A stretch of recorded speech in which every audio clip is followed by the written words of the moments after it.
Okay, itu konteksnya bab 6. Poin 1. So, rupa-rupanya Sarawak ni, guys, Sarawak tanah yang sangat besar. Terlalu besar. Hutan dia bapak, besar gila bapak. Lepas tu dekat pesisir pantai, dekat laut ni, kaya betul dengan minyak. Lepas tu Sarawak hasil galian dia emas, perak, antimoni, biji timah berlambak. Tanah yang besar kan, tanah yang kaya dan subur. Bila benda tu hasil galian dia banyak, maka kita boleh ambil banyak daripada mereka. Maka sebab itulah Sarawak dan Sabah menjadi tumpuan orang ramai. Itu sebab British tak nak lepaskan. Sebab apa? Dia nak eksploitasi ekonomi. Kan? Sekarang ni, ekonomi pun bertambah. Okay, ekonomi negara bertambah sebab sekarang ni kita ada benda baru, hasil baru. Kita ada biji timah, kita ada getah, kita ada lada hitam, kita ada petroleum. Petroleum ni oil and gas. Kalau korang tahu oil and gas yang korang selalu dengar hari ini, yang Petronas, benda Shell, semua benda tu kan, kebanyakan minyaknya, dia punya oil refinery, tempat nak gali-gali minyak, cari gali tu, kebanyakannya di Sarawak. Yes. Ada kat Gandung kita? Ada. Sabah ada, tapi Sarawak lubuknya. Itu sebab ekonomi, itu sebab Petronas, antara company, kalau teh dia eksport. Bang, negara kita tak tanam teh bang dulu bang. Sampai British datang baru dia pergi tanam kat Cameron Highlands sana bang. Takkan tak belajar bang, belajar kan? Tak ada bang kat Sabah tu, kat Sabah Sarawak. Ya Allah, belum. Adalah kat Kundasang tu adalah, tapi itu bukan industri utama di sana. Kita sekarang fokus di sana. Ada apa, minyak kelapa sawit, kayu balak. Kayu balak perlu ke saya cakap? Tak perlu.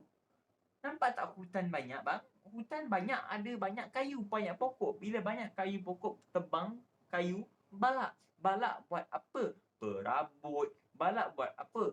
Selain perabot, perabot, bahan industri, kan?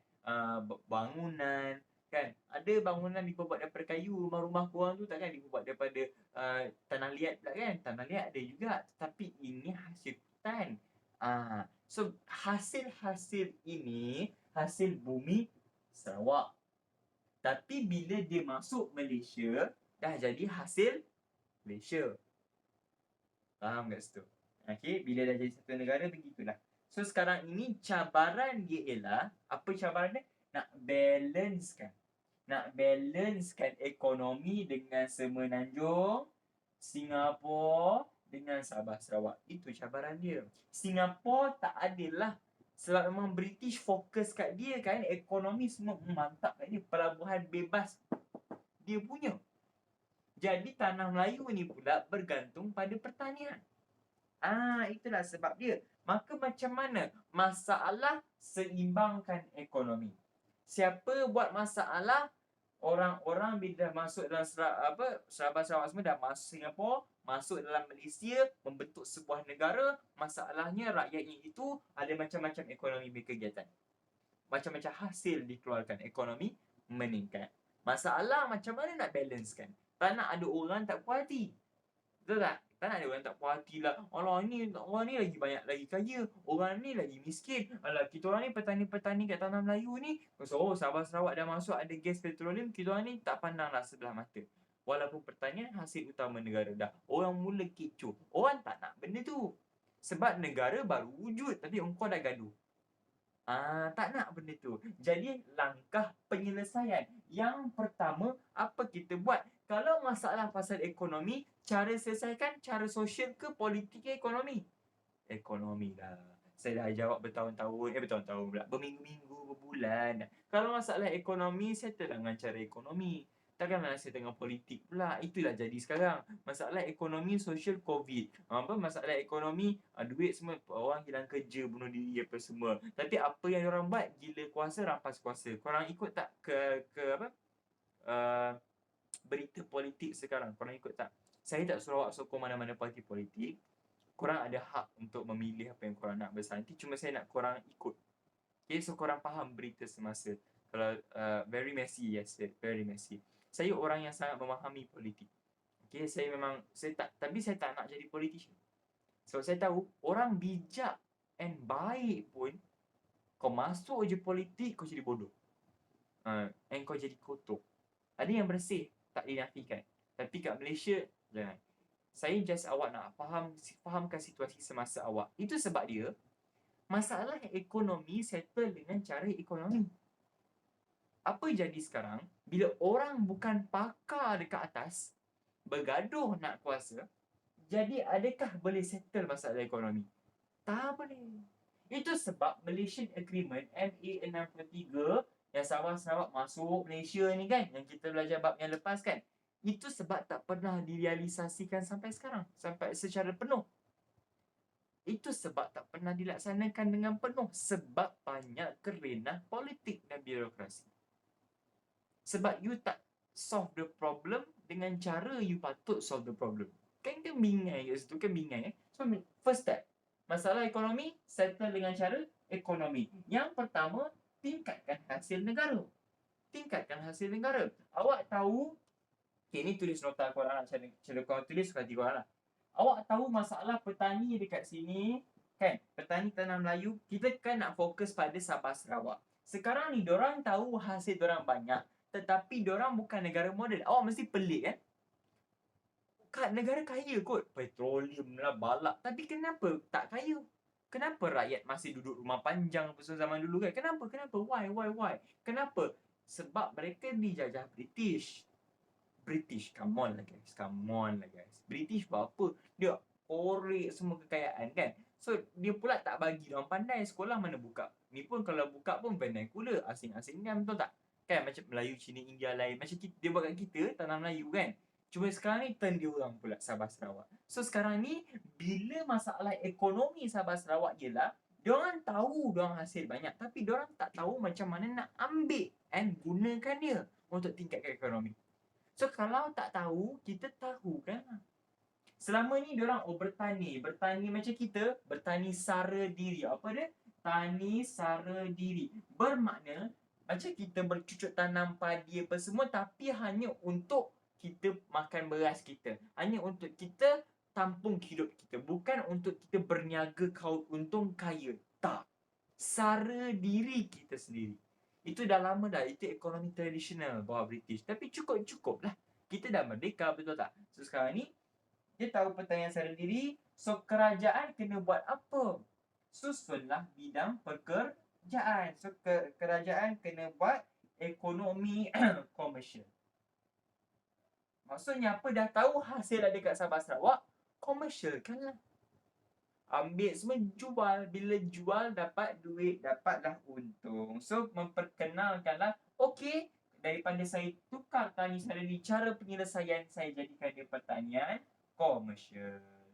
Boleh jual. Contohnya boleh jual ialah apa? Kelapa sawit. Sawit kita jangan main-main antarabangsa. Kelapa sawit, getah, koko. Koko tu apa? Awak makan coklat hari ni, koko lah. Awak pernah nampak tak buah koko? So pelik. Buah koko, coklat tu buah ke Sam? Tu lah. Makan coklat, korang sedap-sedap perempuan, itu utamanya. Korang kalau lelaki bagi korang coklat, dah cahaya, so sweet dia bagi coklat. Tapi korang tak tahu pun coklat datang dari mana. Itulah masalah korang perempuan. Imo sangat. Tak tahu coklat berasal daripada mana. Coklat, kan? Coklat berasal daripada pokok koko.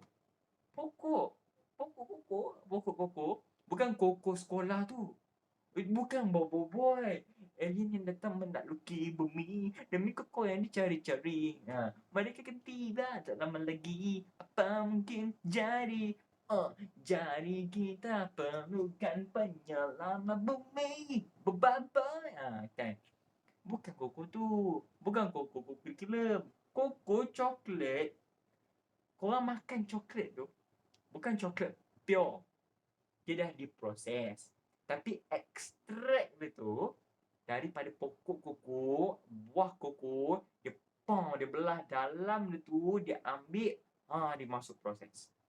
Pokok koko dia macam ni. Dia macam ni je. Okey, so dia belah sikit. Warna coklat. Nanti korang pergi search Google ke lepas ni, daripada korang tengok video TikTok ke apa, baik korang tengok Koko macam mana. Baru korang tahu, baru korang appreciate lelaki bagi coklat kat korang. Oh, semata-mata dia sanggup merendah lautan api mencari coklat untuk bagi kat aku. So sweet. Barulah okey, barulah sweet. Ini tak kau main makan je. Gitu. Kan? Okay. Yang kedua, bila dah ada benda ni, sebab kita sekarang dah tahu ada ekonomi, diorang tak tahu nak gunakan. So sebab tu kita kena mengajar mereka. So kerajaan dah kena cari langkah mengajar mereka. So sekarang dah guna tani komersial. Sarawak paling banyak apa kat sini? Yang warna biru ni oil and gas, petroleum kan, menggali-gali tu kan. Maka Sabah dan Sarawak juga kenalah menyertai, kerajaan kenalah ajak diorang menyertai benda pasal kegiatan ekonomi petroleum. Engkau boleh kerja dengan Petronas, engkau boleh pergi kerja sebagai penggali dekat oil rig tu. Oil rig kan yang macam ni kan, usai kaki-kaki dia masuk dalam laut tu kan. Tu tempat gali-gali minyak tu kat tengah-tengah laut tu. Kalau korang tengok movie Deepwater Horizon, ada kan, apa itu movie Deepwater Horizon kat Netflix ke kat mana ke, best cerita tu pasal kerjaya dekat tengah laut. Orang yang kerja kat tengah laut yang menggerudi minyak semua tu, gaji dia guys 5 angka, 5-6 angka sebulan. Bukan sebab dia kaya apa, sebab kerja dia susah, sangat susah. Ni orang panggil kerja offshore. Ni salah satu lah. Inilah dia. Ini salah satu lah. Gaji, sebab dia melibatkan nyawa. Okay.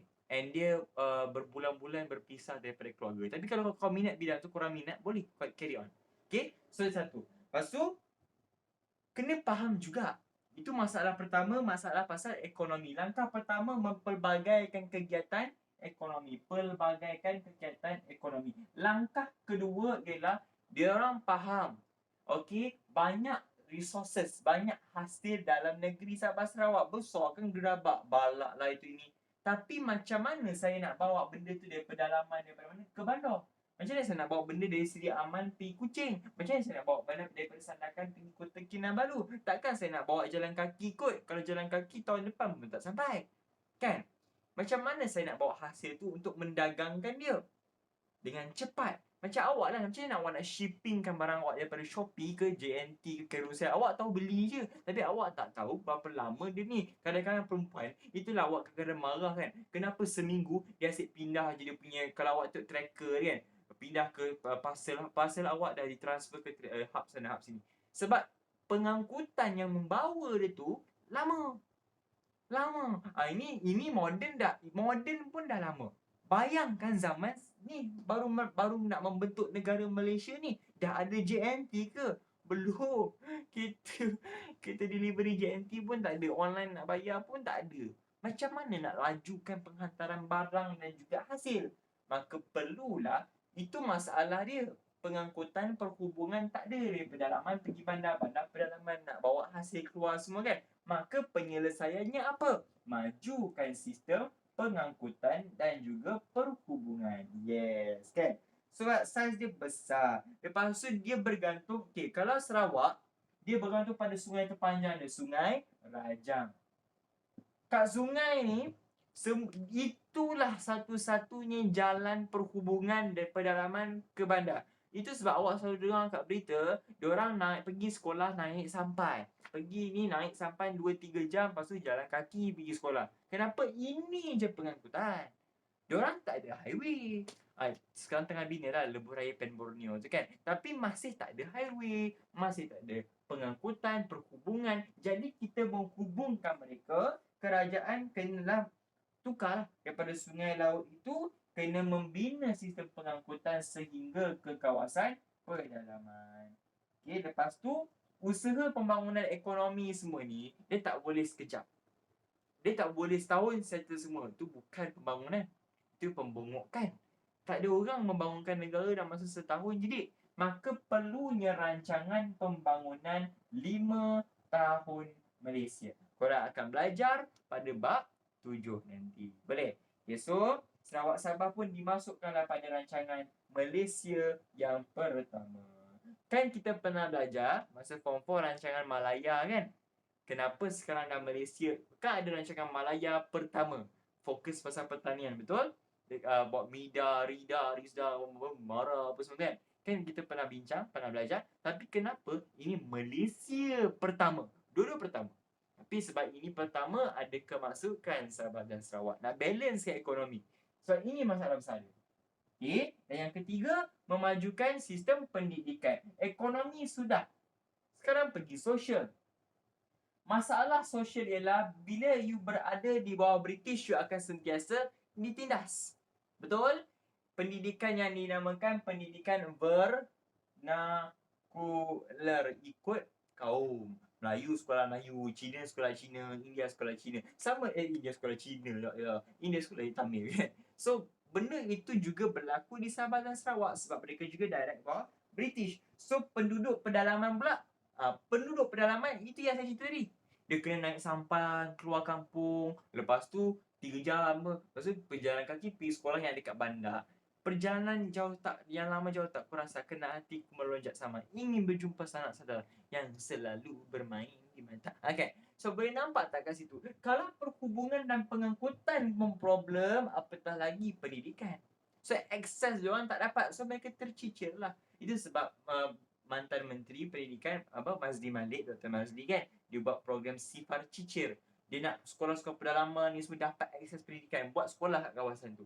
Jadi bila pedalaman tak ada akses pendidikan, maka apa kerajaan kena buat? Tambahkanlah sekolah, tambahkanlah pelatih guru apa semua, tambah hantar ke pedalaman, ajar mereka buat sekolah kampung ke, sekolah apa ke. So bila diorang lagi pandai, maka mereka akan lagi mudah nak bangunkan negara. Dia pandai, tak bodoh.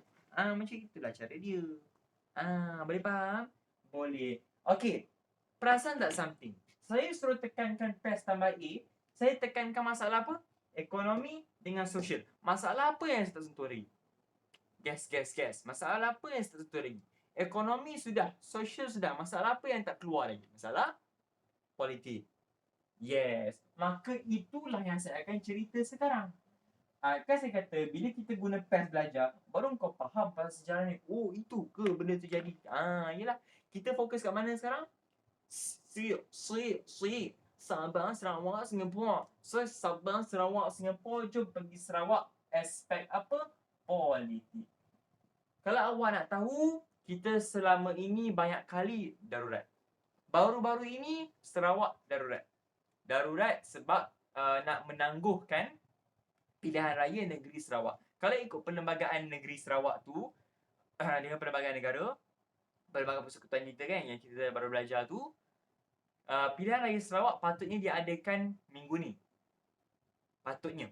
Tapi awak pun dah fahamkan apa dah jadi dengan PRN Sabah, betul? Awak dah memahami apa sebenarnya yang terjadi. Awak tak nak benda tu ulang lagi PRN Sabah.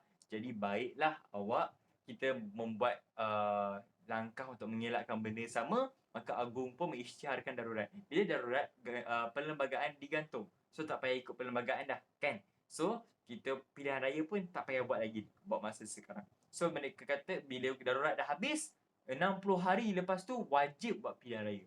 Bukan sebab gila kuasa politik, tapi itu perlembagaan suruh. Tak boleh lawan. Kan itu sebab perlembagaan dia peraturan tertinggi. Nampak? Kaitannya dengan bab 4, bab 3. Sama lah. Masalahnya sekarang, masalah kita dah bagi tadi, masalah ekonomi, masalah sosial. Ada 3 step kan Mat ni? Masalah, saya buat, cara selesai. Politik pun sama. Ada masalahnya di Sarawak. Sarawak pernah mengalami krisis politik. Krisis politik, cabaran politik di Sabah dan Sarawak pada bulan Jun 66. Baru 3 tahun dah ada problem. Yes, ini dah sebab apa? Krisis perlembagaan. Yes. Kalau awak merasakan krisis perlembagaan minggu ni, kan, korang dengar kan krisis minggu ni, yang Taqiyuddin Hassan kata darurat dah batal. Lepas tu pembangkang lawan, kan, kau dengar kan benda ni kan. Lepas tu Agung kata itulah ni, kan, sampai baru berita tadi Muhyiddin siap pukul 12 tadi buat pengumuman, betul tak kan? Okey, kalau korang merasakan krisis perlembagaan korang yang kita alami sekarang ni dah mengusutkan kepala, ini lagi kusut sampai sanggup buat darurat untuk benda ni saja. Yes. Dekat Sarawak, masa tu ada 21 orang ahli kaunsil negeri. Kaunsil bahasa Melayu apa? Majlis Negeri. 21 orang, dia tak puas hati. Dia tak puas hati dengan Ketua Menteri Sarawak, nama dia Stephen Kalong Ningkan. Dia tak puas hati. Maksudnya maybe dia memerintah tak bagus ke apa. So Stephen ni kena pecat oleh Gabenor. Okay, oleh Gabenor Sarawak. Tetapi Stephen Kalong Ningkan ni, dia tak give up. Stephen kata, mampus lah. Dia pergi cabar keputusan Gabenor ini, dia di mahkamah tinggi. Dia bawa ke mahkamah. Kalau kita belajar bab 4, dia membawa ke bidang badan kehakiman pula. Kan ada 3 badan, perundangan, eksekutif, perundangan dan juga kehakiman. So dia bawa pergi kehakiman, mahkamah tinggi. Mahkamah tinggi, apa lagi tinggi daripada mahkamah tinggi? Mahkamah rayuan, betul kan? So bila mahkamah tinggi, dia bawa pergi mahkamah tinggi, pada September 66, dia menang kes tu. Bila dia menang, keputusan Gabenor nak pecat dia ni jadi ataupun tak? Tak jadi. Maka dia jadilah balik Ketua Menteri Sarawak. Yang orang, tapi kan, bila dia jadi balik, orang yang selama ni tak puas hati dengan dia tu, suka ke? Tak lah. Si siut ni dah kena pecat, cabar menang jadi balik. Siapa je yang suka, betul tak? So bila tak 21 orang, bukannya seorang dua, 21. Ingat tak pasal sistem majoriti yang saya cerita kat korang semua kan? Kalaulah sistem majoriti 21 orang tak suka, tak support Ketua Menteri, macam mana nak majukan Sarawak? Semua Ketua Menteri cadangkan, 21 orang melawan. So sampai bila pun tak ada majoriti, betul tak? So apa yang jadi, apa yang dia buat, dia naik balik jadi Ketua Menteri Sarawak, okeylah. Dia benar pecat tak jadi. So diorang 21 orang ni pula buat hal, dia kata okey, undi tak percaya. Dia pergi dekat Dewan Dun Sarawak, dia kata okeylah, kita tak percayalah Ketua Menteri Sarawak ni. Dia benar dah pecat, kau nak jadi juga, menang pula kes. Kita tak percaya dengan engkau punya ni. So Kaunsil Negeri tak percaya. Majlis negeri yang mentadbir macam kabinet negeri lah. Macam kabinet persekutuan, ni kabinet level negeri. Menteri Kesihatan Sarawak, Menteri Pendidikan Sarawak, contoh kan. Semua ahli-ahli tu yang patutnya mentadbir Sarawak tak setuju dengan dia, yang dia ni ego, tak nak lepas jawatan. Kaunsil tak percaya dia tak nak mengalah dengan kaunsil. Jadi gaduh. Sarawak apa jadi? Hancur. Sebab politik. Maka apa yang terjadi ialah pada September 66, bila tak percaya itu ini krisis darurat diisytiharkan di Sarawak. Bila darurat diisytiharkan, segala apa keputusan yang dibuat oleh kerajaan tak jadi. Batal. So sekarang ini tak adalah yang undi tak percayalah, tak adalah itu yang jadilah, tak ada. So bila darurat diisytiharkan, bila tak stabil politik, maka banyak benda teruk yang jadi kan. So sekarang ni, akhirnya untuk mengamankan balik Sarawak, darurat dibuat. Stephen akhirnya surrender juga. Penyelesaian, Stephen turun. Dia digantikan oleh Tawi Sli, Ketua Menteri yang baru. Itu jalan cerita dia. Okay? Tapi itulah cabar politik gila kuasa. Seorang ego. Yang ini pula tak nak ada pemimpin macam tu. Maybe dia ni buat hal ke apa, kita tak tahu kan. Tapi awak boleh research pasal Stephen Kalong Ningkan. Ini krisis politik di Sarawak, darurat politik dia ada kan. Sebenarnya kalau dalam perlembagaan persekutuan awak dengar sama ni, ada darurat kesihatan lah, darurat politik yang awak dengar kat Twitter ke apa kan. Sebenarnya dalam perlembagaan tak ada istilah darurat politik ke darurat kesihatan, tak ada. Langsung tak ada. Okay? Langsung tak ada. Cuma dia darurat lah. Cuma atas sebab apa. Okay? So cabaran terakhir, sosial cabaran perpaduan kaum. Macam biasa dalam Melayu, Cina, India. Bila banyak budaya, banyak kaum, banyak perselisihan faham akan wujud. So itu cabaran. Okay? So macam mana kita handle cabaran? Cabaran untuk kita menyatu padukan kaum ada pada bab 7. Tak percaya? Boleh tengok. Lagi jarak jauh kan. Semenanjung Semenanjung Malaysia sini. Sabah Sarawak di timur. Singapura pulau jauh ke bawah. Gunung Daik bercabang 3. Gerak. So bila jauh, kita nak buat something, event apa, susah. Nak mendekatkan mereka, susah. Mustahil tak? Tak. Tapi susah. Maka habislah 6.1. cabaran dalaman dalam negara kita sendiri. Sekarang bila masuk 6.2, 6.3, 6.4, 6.5 baru cabaran luaran. Dan cabaran luaran maknanya orang luar, orang itu yang mencabar kita punya kedaulatan, yang mencabar kita punya persekutuan yang baru kita buat ni. So 6.2, perasan tak? Sui. Saya dah cerita pasal apa? Singapura. Saya dah cerita pasal apa? Sabah. Siapa yang belum saya cerita? Singapura. Maka itulah yang saya nak ceritakan pada 6.2, pemisahan Singapura. Yes. Okay, pemisahan Singapura. Yes. Pemisahan Singapura, cabaran yang paling utama.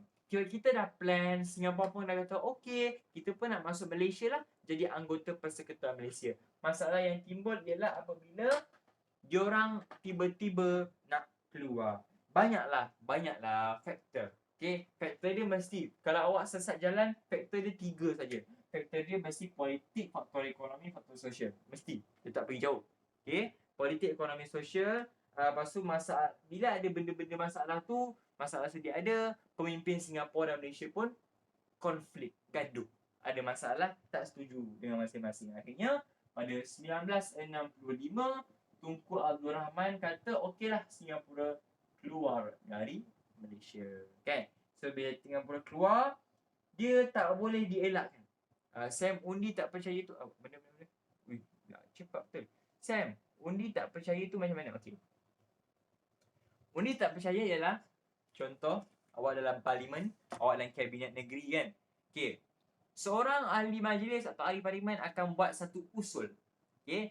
Saya Syamsul Haris, ahli parlimen Wang Semaju, ingin mengemukakan satu usul. Saya tidak lagi percaya akan kepimpinan Stephen Kalong Ningkan sebagai Ketua Menteri Sarawak. Saya mengusulkan agar beliau diberhentikan daripada jawatannya sebagai Ketua Menteri.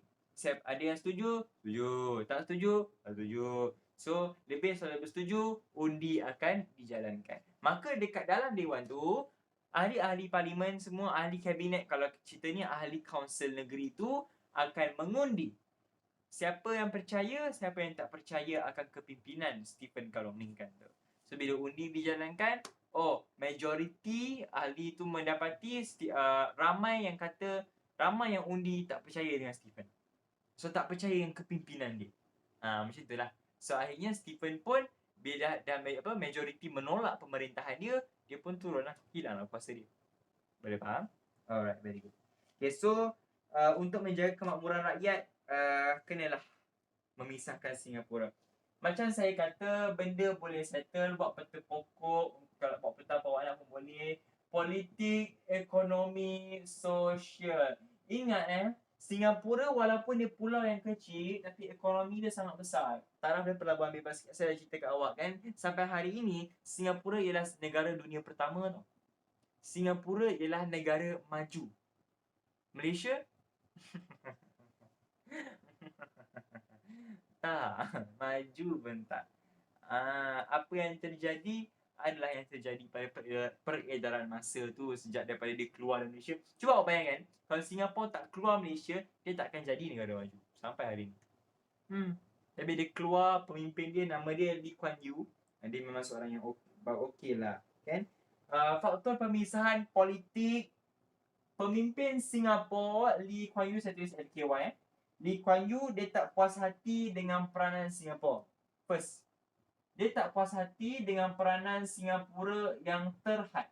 Iyalah, dia negeri pulau.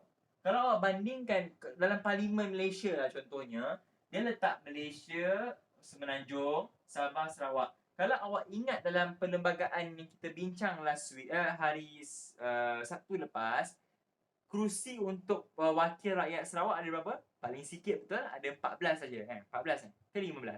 Lepas tu Sabah atas dia sikit, lepas tu Sarawak 20 lebih, betul? 24 kan? Lepas tu of course lah Persekutuan Tanah Melayu, Semenanjung Malaysia lagi banyak, betul tak? Negeri-negeri dia lagi banyak. So dia tak puas hati. Suara orang Singapura sikit dekat dalam satu negara, sedangkan ekonomi dia paling besar. Antara paling besar dalam satu Persekutuan Malaysia. Nampak? Nampak? Dia rasa macam tak ada, tak puas hati. So terpaksa lah ni. Lepas tu konflik pula berlaku. Dia ni parti People's Action Party, PAP. PAP. Okay, jangan fikir lain PAP dia macam contoh dekat Malaysia ada DAP, ada PAP. People's Action Party. Kalau kat kita Democratic Action Party, DAP kan, Lim Guan Eng semua tu. Kan, sama lah tu. Okay, PAP, konflik berlaku antara PAP dengan Perikatan. Gaduh lah, tak puas hati lah. Dia nak ni, dia nak tu. So, nampak tak? Bila politik tak stabil, saya punya hipotesis selalu sama. Politik jatuh, ekonomi jatuh, sosial jatuh. Awak berpeganglah pada nasihat saya. Awak buatlah kat struktur esei, dapat markah penuh. Sebab memang itu pun kaitannya. So, yang ketiga ialah kempen Malaysian Malaysia. Oh, sudah. Okay, Lee Kuan Yew kata, dia bawa satu idea. Lee Kuan Yew kata, Malaysia ni bila dah gabung Sabah, Sarawak, Singapura, Semenanjung, gabung dah jadi satu Malaysia. Okay, satu negara yang baru, nama pun baru. Kan saya selalu cakap awak teori nasi goreng, nasi campur sayur semua. Nama sebelum tu lain, nasi, ayam, sayur. Gabung jadi nama apa? Nasi goreng kan. So sekarang ni bila dah bergabung, nama pun dah lain, semua menggunakan nama tersebut, maka semua akan kata bangsa Malaysia. Dia tak kata saya orang Melayu, tak, saya orang Malaysia. Saya orang Cina, tak, awak orang Malaysia. Awak lupakan identiti asal awak semua tu. Awak lupa identiti awak kaum Sarawak semua tu. So dia nak, and awak lupalah orang Melayu, hak istimewa awak buang. Bukan buang macam mana? So semua orang ada hak yang sama rata terhadap negara barunya. Tak ada orang special, tak ada orang lagi atas, tak ada orang ada hak istimewa. Hak orang Melayu awak rasa marah tak? Marah lah. Dia seolah-olah sama lah macam jus oren. Bukan. Jus solid. So bila Kuan Yew membangkitkan Malaysia ni, dia nak hak sama rata. Dia tuntut hak sama rata antara semua kaum. So orang Melayu frust. Selama ini aku berusaha hancurkan Melayu Union, buat UMNO untuk meningkatkan dan menjaga hak Melayu. Engkau nak buang macam tu je dengan apa alasan? Sama rata. Sebab semua dah masuk nama Malaysia. So semua orang Malaysian. Hari ni pun semua orang Malaysian. Tetapi orang Melayu Bumi Putra tetap diberi keistimewaan sebagai orang asal. Dia tak nak benda tu. So gaduh lah. So bila gaduh tak puas hati. Dia tak puas hati, apa jadi split lah gitu. Ekonomi pula, and tak ada, dia terpaksa. Kita kena juga berpisah. Okay. So Singapura pula, kalau ekonomi pula, dia menuntut pembukaan, nak buka pasaran bersama tu disegerakan. Okay, buka pasaran bersama tu ataupun common market, bahasa Inggeris common market disegerakan. Maksudnya kita ni masih dalam ekonomi bergantung kepada negara-negara penjajah. Memanglah dah merdeka, memang dah Malaysia, tapi ekonomi kita masih tak terbuka habis lagi. Kita berdagang dengan sikit-sikit negara saja, berdagang dengan Britain saja. Sebab kita baru bergerak kan, tak macam cakap, kita masih nak berusaha lagi. Belum sampai masanya kita berdagang dengan semua negara, gunakan kita semua hasil pergi berdagang kat US, apa semua US, China, Rusia apa. Belum masanya lagi. Sebab kita belum bersedia lagi, tak ada basic lagi. Tapi Lee Kuan Yew, parti PAP, orang Singapura, dia tuntut nak cepat. Sebab dia dah memang maju. Dia dah memang jadi tumpuan ekonomi dah dekat Asia Tenggara, kat Asia, kat dunia. Dah memang. Jadi bila dia masuk Malaysia, jadi lembab dah sikit pertumbuhan ekonomi dia. Sebab dia, bila Singapura dulu bawah British, dia boleh decide apa dia nak. Sekarang ni Singapura bawah Malaysia, apa-apa dia nak buat, ekonomi dasar semua, bukan dia boleh buat sendiri kan. Dia kena tunggu parlimen, tunggu kerajaan persekutuan. Menteri Kewangan kata, okey lah Singapura boleh berdagang dengan ni, baru dia boleh. Lambat. So tak majulah. So bila benda tu jadi, dia tak puas hati. Singapura pun tak puas hati dengan tambahan cukai yang perlu diberi kepada kerajaan persekutuan. Biasalah bila masuk negara, dia kenalah cukai. Lepas tu Singapura juga nak kenakan kadar faedah terhadap sebahagian pinjaman 150 juta daripada kerajaan persekutuan untuk pembangunan Sabah dan juga Sarawak. Dalam parlimen, bila Sabah Sarawak baru nak maju, kan tadi rancangan pembangunan 5 tahun kita bincang tadi, betul? Rancangan Malaysia pertama, kita nak majukan ekonomi Sabah Sarawak daripada sara diri, nak bangunkan komersial, semua tu perlu kos. Kena duit. Duit nak gali mana dia? Takkan nak guna bulu dada awak pula. Bulu dada pun awak tak ada. Lelaki je selalu ada. Gitu. Kan? So sekarang ni awak nak guna apa? Kan kena guna duit. Duit datang dari mana? Ekonomi mana paling power? Singapore. Singapore dalam Malaysia. Jadi kena guna duit dia juga, hasil dia juga. So kerajaan persekutuan bagilah peruntukan 150 million. Macam biasa, kalau kita bagi pinjaman, Along buat apa? Bunga, betul? So ada juga kadar faedah. Kalau orang Sabah Sarawak tak memulangkan duit tu, lambat pula, dia kena bayar apa? Bayar faedah kan? Kena tambah lagi bunga. So Singapore nak kenakan bunga tu. Sedangkan kita tak nak kenakan bunga, kita nak bangunkan sama-sama. Dia nak kadar bunga sebab dia rasa dia rugi. Dia bagi duit hasil dia bukan nak bangunkan Singapore pun, nak bangunkan Sabah Sarawak. Nampak macam selfish kan? Tapi yelah tu hasil dia kan, dia ada hak lah untuk marah. So itu sebab dia kata pemisahan Singapura memang tak boleh dielakkan sebab tak boleh buat apa dah. Okay, yang last kali social paling best and paling mudah untuk faham. Itu saja. Melayu dengan Cina. Itu saja. Ketegangan antara kaum menyebabkan berlakunya rusuhan kaum dekat Singapura 21 Julai 64. Sebab apa? Nak hak sama rata. Kan? Yang ni, yang Malaysia ni. Hak sama rata. Singapura nak. Tapi orang Melayu tak nak. Maka gaduh lah. Gaduh, Melayu bodoh lah apa, tuan rumah bodoh, tak pandai, tak kaya. Yang Cina pula Melayu kritik, engkau pendatang haram. Bila gaduh dua-dua, adakah aman situasi? Tidak. Adakah ekonomi boleh berjaya membangun? Tidak. Adakah pelabur masuk bila dia nampak kau berusuh? Tidak. Hancurlah negara tu. Okay, boleh faham. So, akhirnya tak ada apa yang boleh dibuat, maka terpaksalah mereka untuk memisahkan Singapura daripada Malaysia. Okay, boleh faham? So macam biasa, kalau adanya proses satu buat timeline, buat bentuk peta alir pun boleh. Macam bentuk Nazi sikit kan. Gitu. Yang pertama, 29 hari bulan Jun 65. Tun Abdul Razak berunding dengan Lee Kuan Yew. Berjaya ataupun tidak? Gagal. Bila gagal, adakah Malaysia give up? Belum give up. Bila Razak gagal, maka bos lah datang, betul tak? Kalau orang bawah gagal, bos lah mari. So Tunku Abdul Rahman dengan Razak bermesyuarat dengan menteri. Contoh Ismail, Tun Tan Siew Sin dengan Tun BS Sambatan. So bermesyuarat untuk membincangkan pemisahan. Sebab apa? Dah kata bila Lee Kuan Yew keras kepala, maka orang yang keras kepala, macam awak bergaduh dengan dia kan, gaduh dia nak tegakkan juga benang yang basah. Awak buat apa? Awak kata, malas aku nak gaduh, malas aku. Ini malas aku bersih Tunku Abdul Rahman. Okeylah, kau nak berpisah, silakan. Ini dia bincang lagi ni. Ni discuss. Ini okey. Bincanglah untuk bagi pisah.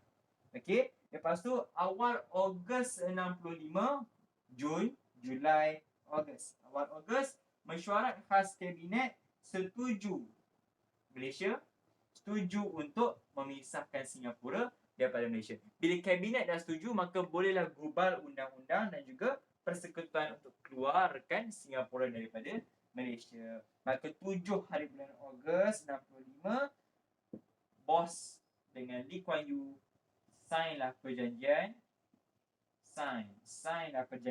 untuk Singapura keluar daripada Malaysia.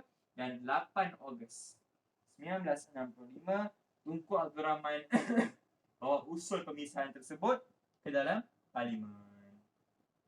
Okay. Parlimen pun kata, okeylah, setujulah. Dapat majoriti, rang undang-undang memisahkan Singapura daripada Malaysia. Kena buat undang-undang. Sebab undang-undang ini, pemisahan Malaysia, pemisahan Singapura, kena buat. Sebab dalam undang-undang dan perlembagaan persekutuan, ada syarat untuk Singapura.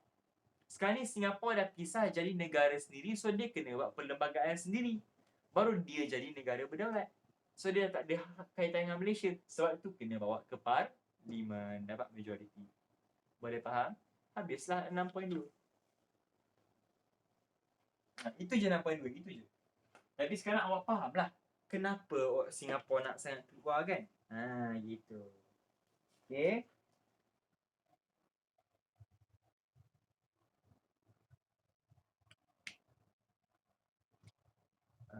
Secara bahasa kasarnya macam tu lah. Tapi kalau kita membuka minda kita, kalau kita tu daripada POV dia, point of view dia, Singapura dah lama bebas. Bukan merdeka. Sebab Singapura kan tadi yang 8 Ogos tu kan, yang dia usul parlimen Singapura keluar tu, 8 Ogos rasanya lah ialah tarikh kemerdekaan Singapura. Singapura merdeka. Merdeka dari siapa? Malaysia.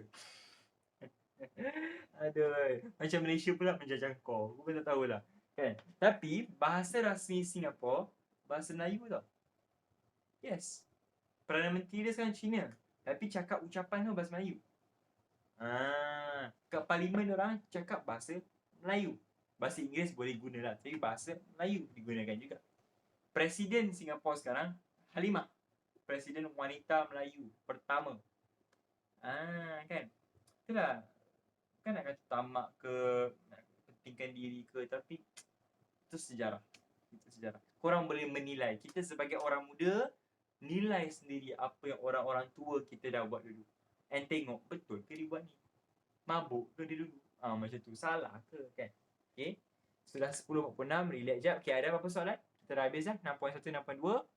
6.345, 6.3 banyak benda kan? Komunis. So tak apa, kita fokus ke komunis. 6.4 isu pembangunan ekonomi tak ada apa sangat. 6.5 pun tak ada apa sangat.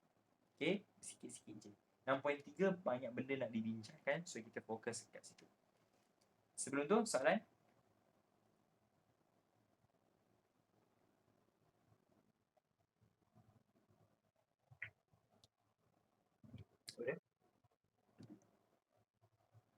Let's go. 6.3 menghadapi ancaman komunis.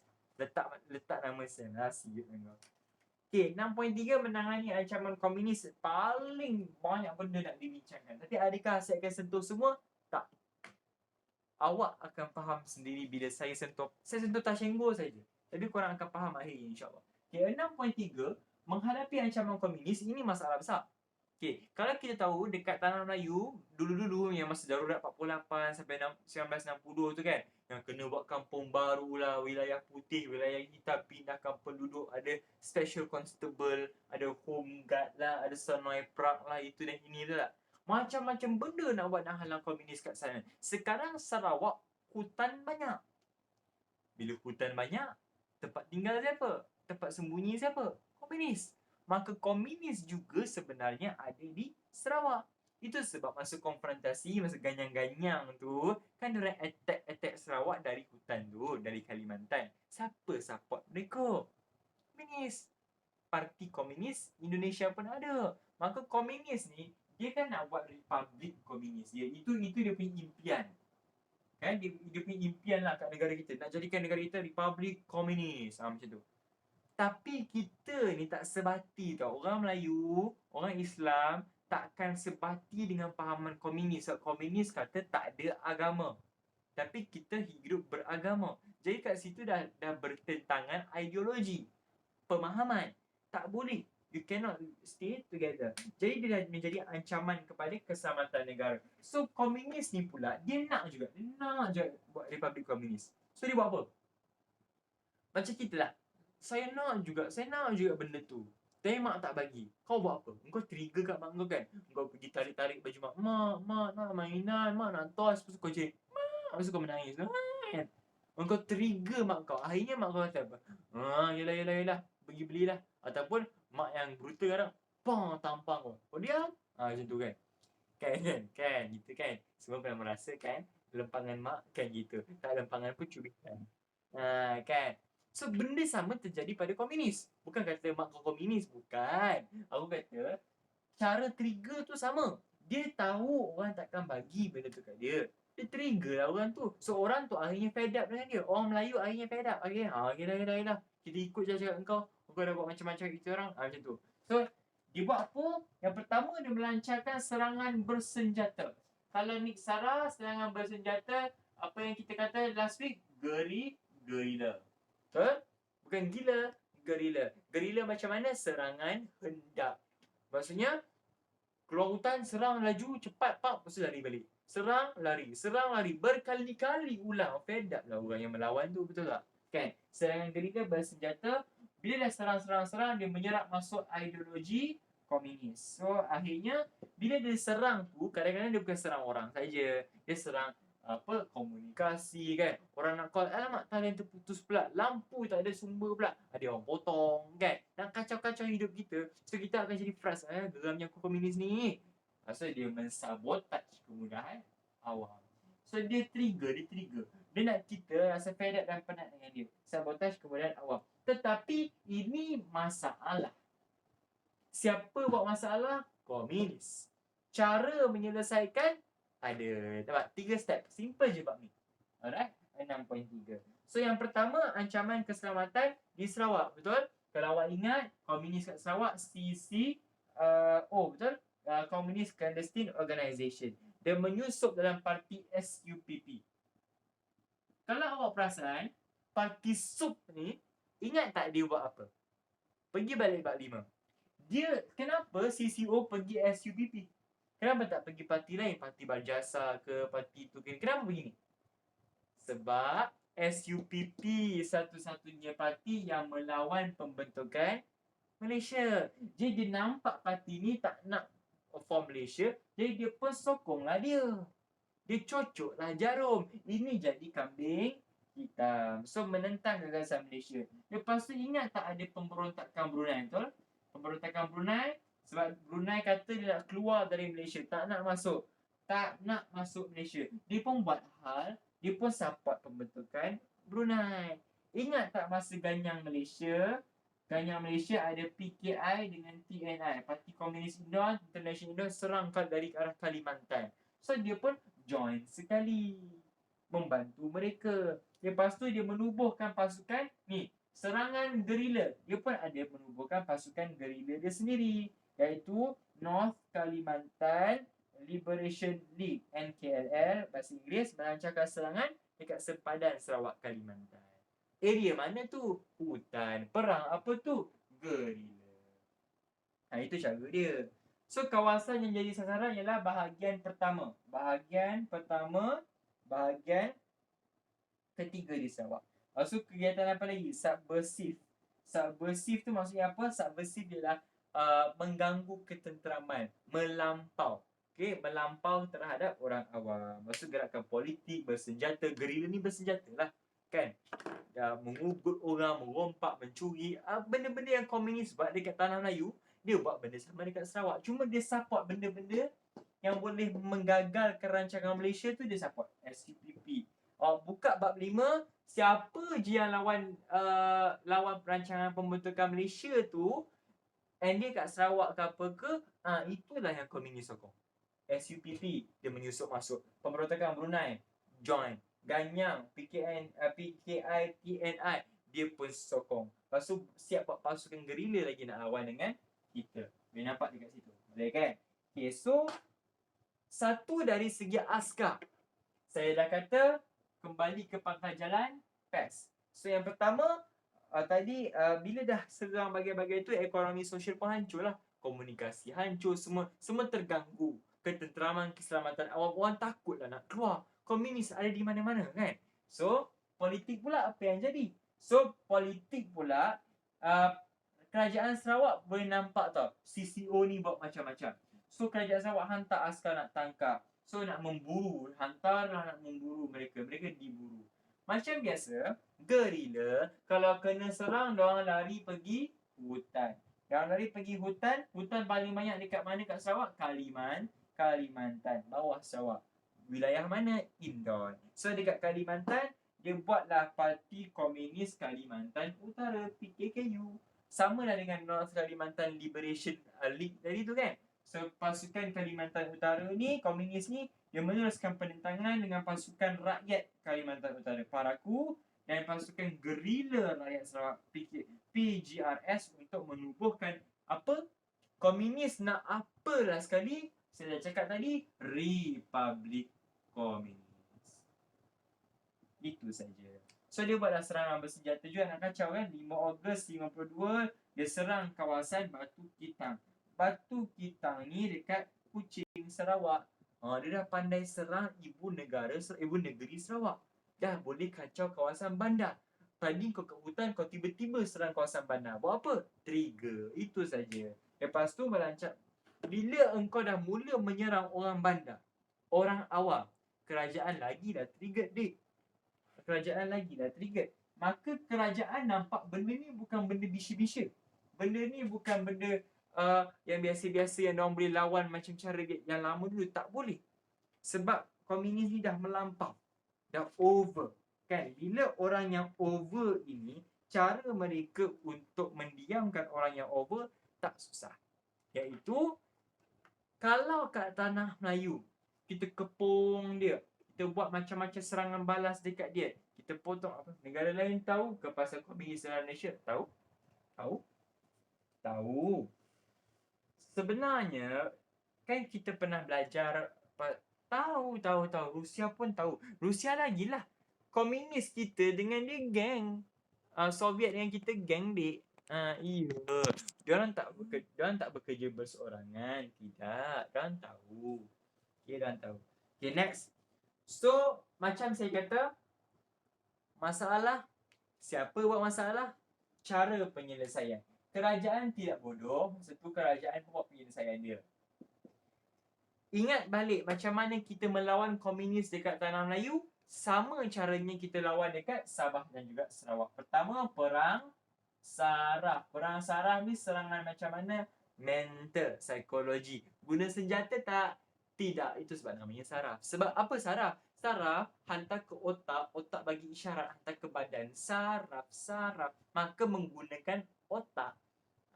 Menggunakan kepandaian, kebijaksanaan nak trigger orang tersebut. Buat apa? Pertama, buat perhimpunan awam. Perhimpunan awam ni macam rally lah. Rally kan, demo kan. Ataupun buat ceramah kan. Bagi tahu sesi ceramah, lepas tu bagi risalah, bagi tahu bahaya komunis. Lepas tu kawasan putih, kawasan hitam. Ni sama tak macam masa kat Tanah Melayu? Sama. Take note lah. Tulislah note awak. Langkah hampir sama dengan langkah masa lawan komunis di Tanah Melayu. Form 4. Sebiji ulang saja. Cuma lokasi berbeza. Yes. Okay. Lepas tu, kawasan putih bebas dari komunis. Hitam tak bebas. So, anggota komunis yang serah diri, diampunkan. Ini kan perang mental kan. Kita pujuk dia. Lepas tu, membangunkan infrastruktur kan. Membangun infrastruktur, kemudahan perhubungan diperbaiki balik. Buat radio, buat telegraf. So, bila dah ada komunikasi yang elok, maka orang lebih tahu, okay, komunis nak serang. So, boleh lagi bersedia berhadapan dengan komunis. Gitu. So, cara pertama, perang saraf. Perang minda sudah. Perang badan belum lagi. So, perang badan bolehlah operasi ketenteraan. Macam pernah dengar je. Ya, korang pernah dengar. Okay. Cuba ingat balik. Ada tak nama operasi BRICS? Pernah dengar tak? Kan? Pernah kan? Masa Form 4 kan? Sir Harold Rowden Briggs, pengarah operasi BRICS, buat kampung itu, buat kampung ini kan? Melawan komunis dekat Tanah Melayu. Ingat tak? Tak ingat? Tengok balik Form 4. Dekat sini, biasanya lah, kalau operasi BRICS, operasi yang nama putih ni, nama English ni, dia berdasarkan nama siapa? Nama benda ke? Nama pokok ke? Nama haiwan ke? Tak kan? Nama siapa? Nama orangnya. Maka operasi yang diciptakan di Sarawak, kalau dekat Tanah Melayu, operasi BRICS. Kalau nak lawan komunis kat Sarawak, ada operasi Hammer. Hammer. Yang kedua, operasi Rascom. Dan yang ketiga, operasi Seri Aman. Yes. Okay. Operasi Hammer. Hammer nama orang putih. Maka Hammer ni nama siapa? Nama orang putih itulah sendiri. Dan operasi Hammer tu dia dicadangkan oleh ucapan Ketua Polis Malaysia. Tukul, memanglah Tukul. Okey, Sir Claude Fanner. Sir Claude Fanner ni dia Ketua Polis Malaysia masa tu. Dia kata, untuk kalangan komunis, we will hammer them. Let's call this Operation Hammer. Dia cakap. Orang putih tu kata. Sir Claude Fanner tu kata. So, let's hammer them. Call them Operation Hammer. Hammer, tukul bahasa Melayu. Menukul mereka. Maksudnya, hentam mereka tanpa henti sampai mereka kalah. Itu maksud Operation Hammer. Settle dah. Rescom. Saya pernah cakap tak dekat awak Rescom tu apa? Okay. Operation Hammer ni, dia nak memenangi hati rakyat. Kita ingat Dia nak memenangi hati rakyat. Hammer nama orang putih. Rancangan dia samalah dengan nama rancangan orang putih. Tak percaya, nama rancangan orang putih yang lain rancangan BRICS. Maka rancangan Hammer sebiji sama dengan rancangan BRICS. Pergi tengok dekat rancangan BRICS. Apa dia buat? Pertama, pertempatan baru. So, untuk kalau dekat sini 7,500. Lepas tu yang ketiga, dalam tempoh 3 hari, 1,200 keluarga berketurunan Hakka dipindahkan ke pertempatan baru. Dah bina pertempatan, pindahlah. So, bila dah pindah ke kawasan yang dah dikawal ketat, so adakah komunis boleh kacau daun lagi? Tak boleh. Sama tak macam rancangan BRICS? Sebiji. Berkaitan tak? Berkaitan. Ada buang masa dan tenaga nak menghafal tak? Tak perlu. Dua-dua benda yang sama. So, pertempatan baru dikenakan apa? Masa perintah berkurung. Inilah sebab darurat sekarang dengan darurat dulu lain. Darurat sekarang tak ada perintah berkurung. Yelah, PKP tu stay at home kan. Itu untuk COVID lah. Dulu perintah berkurung tak boleh keluar rumah langsung 24 jam sehari, 24/7. Tak boleh. Takut komunis dekat luar. Sama tak dengan rancangan BRICS? Sama saja. So sekarang ni, komunis semakin power ke lemah bila BRICS buat macam ni? Bila Hammer buat macam ni kat Sarawak? Dah kena hammer kan? Lemah lah. So bila dah lemah, lagi ramailah ahli komunis berjaya ditangkap. Maka operation ini ditamatkan pada 1970. Yang kedua, Operation Rescom. Rescom kerajaan buat 1970, Tunku Abdul Razak. Rescom pernah dengar tak Rescom? Saya pernah cerita kelas yang lepas kan? SCOM. SCOM tu apa? Security Command. RA apa? Rajang Area. Maka dekat area Sungai Rajang, zon keselamatan dibuat dengan kerjasama Kerajaan Persekutuan Negeri untuk kurangkan pengaruh komunis. So, tumpuan dia dekat bahagian mana? Bahagian 3. Sibuk, Mukah, Kanowit, Sarike, Binatang, Bitanggor, Julau. Kawasan mana bahagian 3? Bahagian 3 ni kawasan pedalaman yang banyak tengah-tengah Sarawak. Paling besar kan? Bahagian 1 kat Kuching. Bahagian 2 ni, saya kes Sarawak.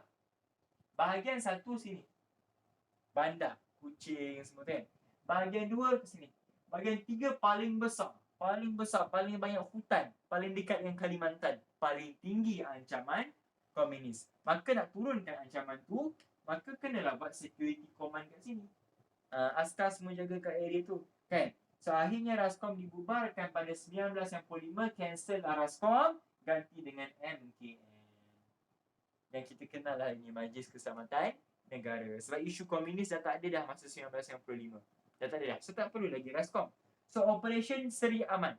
Seri Aman tu nama apa dik? Nama orang ke? Tak, nama tempat dekat Sarawak. Maka Operation Seri Aman buat dekat mana? Seri Aman lah. Takkan buat kat Kuching pula dan nama Seri Aman. Kan tak payah susah-susah nak hafal. Dah faham dah. So Operasi Seri Aman, Seri Aman, bandar dia dekat bahagian kedua.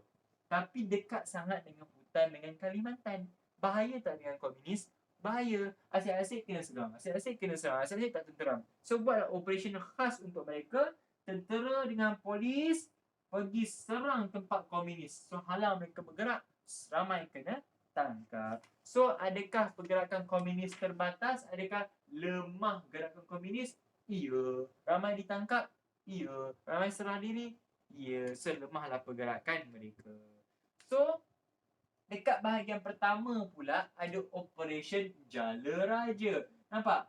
Walaupun dekat bandar tetap kena buat komunis. So Bong Kicok, pemimpin komunis, tulis surat pada Datuk Patinggi Abdul Rahman Yaakob. Bila dia dah kena serang banyak-banyak, akhirnya dia punya plan backfire. Kan? Dia tak dapat buat rancangan macam biasa dia. Akhirnya dia pun surrender lah. Berunding lah. Merancang untuk berunding dengan kerajaan Sarawak. Akhirnya, okeylah, kau pun serah diri. 500 ahli komunis keluar dari hutan, menyerah diri. So langkah komunis membatas komunis memenangi hati rakyat. So komunis tak dapat sokong rakyat tempatan.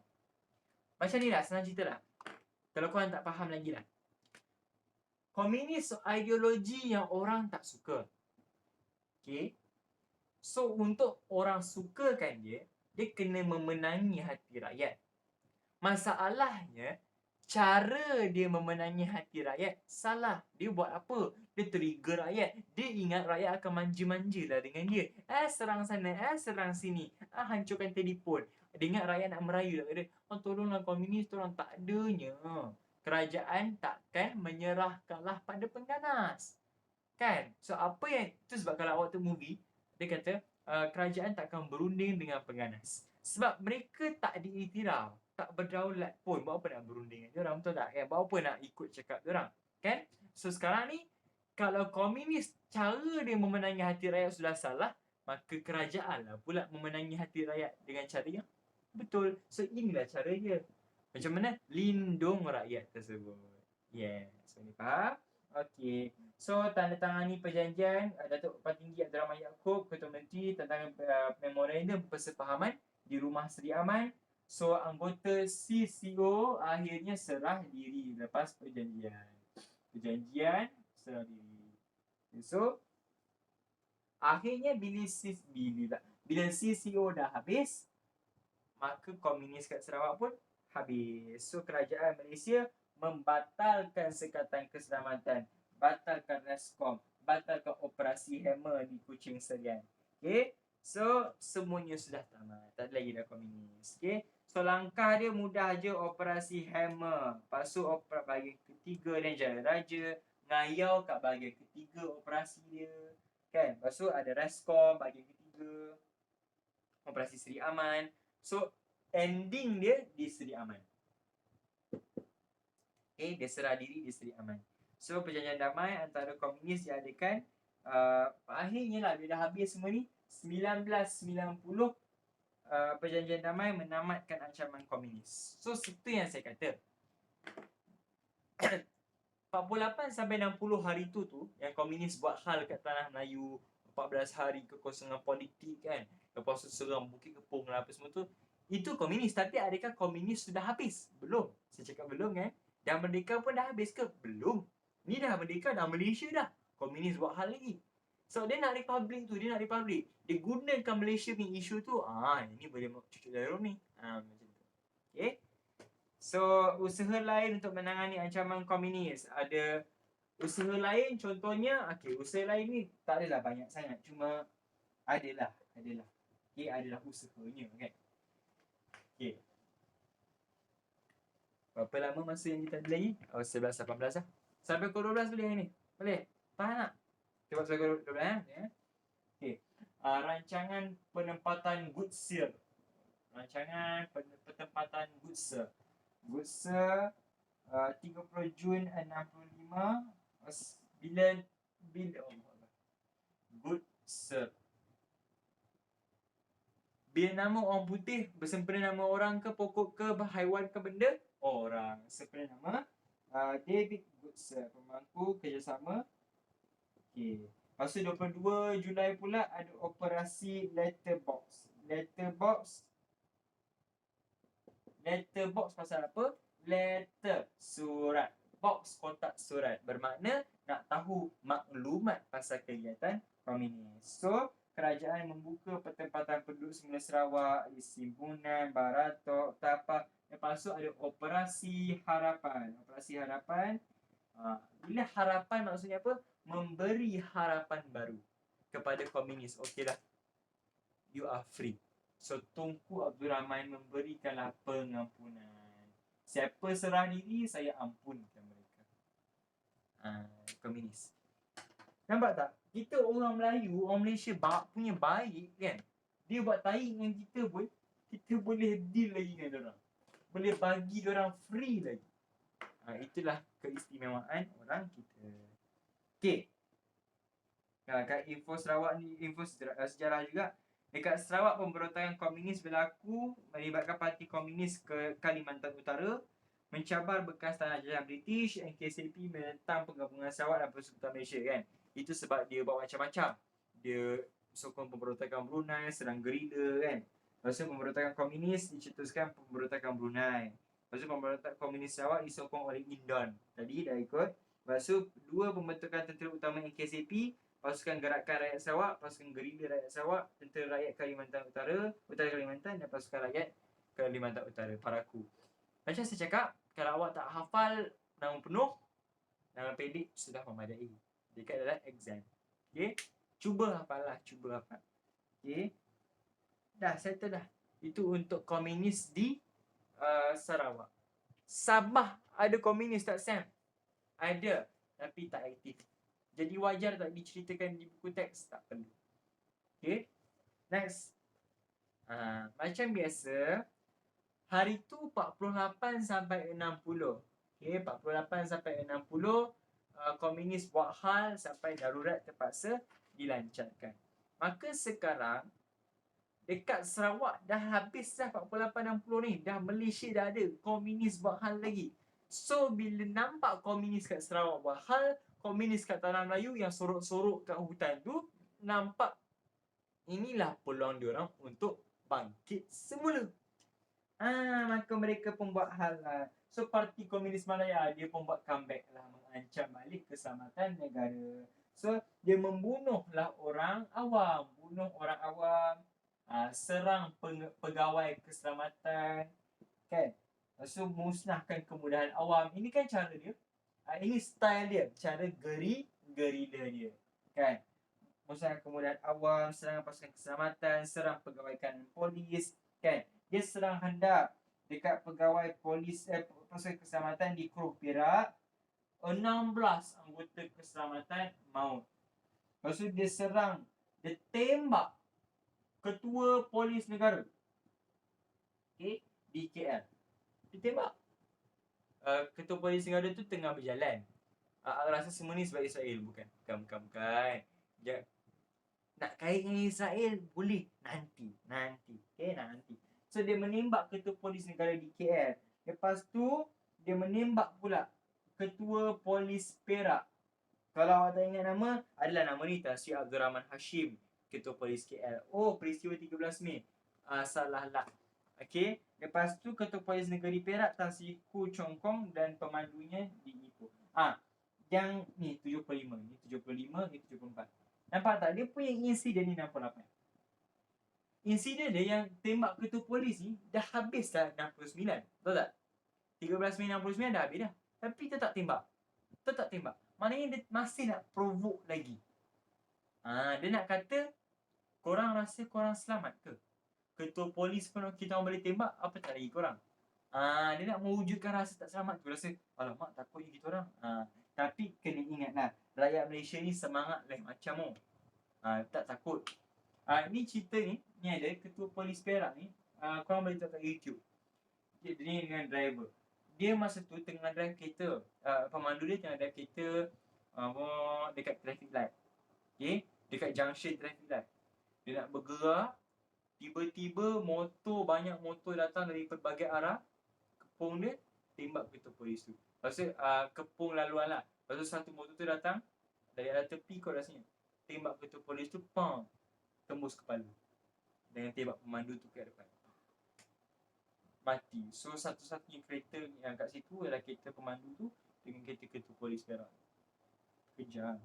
Okay.